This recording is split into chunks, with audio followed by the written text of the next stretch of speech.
One of the stories here in Turkey that continues to make headlines around the world is the flood of refugees trying to escape the unrest of the government of Syrian dictator Bashar al-Assad.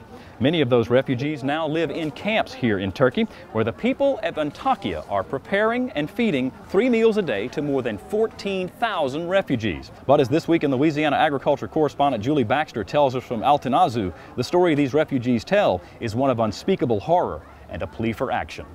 Under the crisp, bright Turkish sun, these children play like children the world over. But what their eyes have seen is something parents live to protect their children from ever seeing. This is the Altanazu refugee camp, sheltering more than 3,000 Syrians.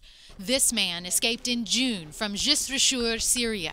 He is so afraid for his life upon return to Syria that he asked us not to reveal his name or show his face. Thousands of people are willing and trying to get out, but they're not able to. I personally know at least 100 cases where they killed whole family who were trying to get out.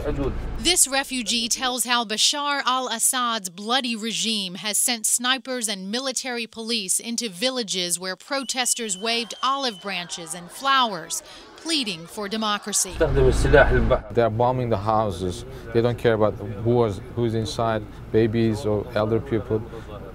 Whoever says they don't want they oppose the regime, even by saying that, they are becoming targets and they are killing people from the sea, bombarding them from air with helicopters. They are insulting them, they are raping our women, killing our kids, and also insulting our elders and important people. The things that I'm telling you is like 10% what's happening. Abu Luay is a 45-year-old teacher who escaped with his 4 children, the youngest aged 2. They had a teacher, a well-known teacher in the city, and they came and they took his skin out, all the skin he had, and they killed him.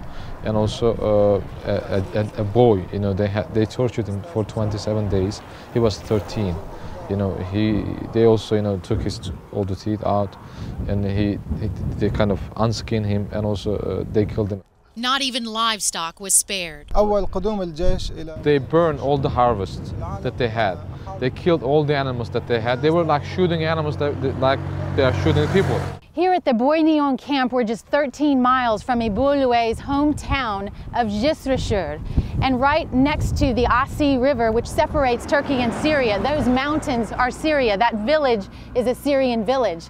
And yet the cry from every refugee that we spoke with here this morning was that no one is listening to the plight of the Syrian people. Compared to Egypt, Egypt is like over 70 million people, 80 million people, and only 300 people died in Egypt. We are only 23 million people, and over 3,000 people already died, and 20,000 people are missing. Here at this food factory, the Turkish Red Crescent and the privately run Orantes food production business are preparing 3 meals a day for 1,700 people living here in the camps the Turkish government is providing. It is an outpouring of charity, perhaps not unexpected, from the hills of the city most people know as Antioch, the place where minarets jut out over a landscape centuries old, and where first-century believers were first called Christians. In 33 AD, they gathered here in this cave, seeking protection and tunneling a way to escape from the persecution of Roman soldiers.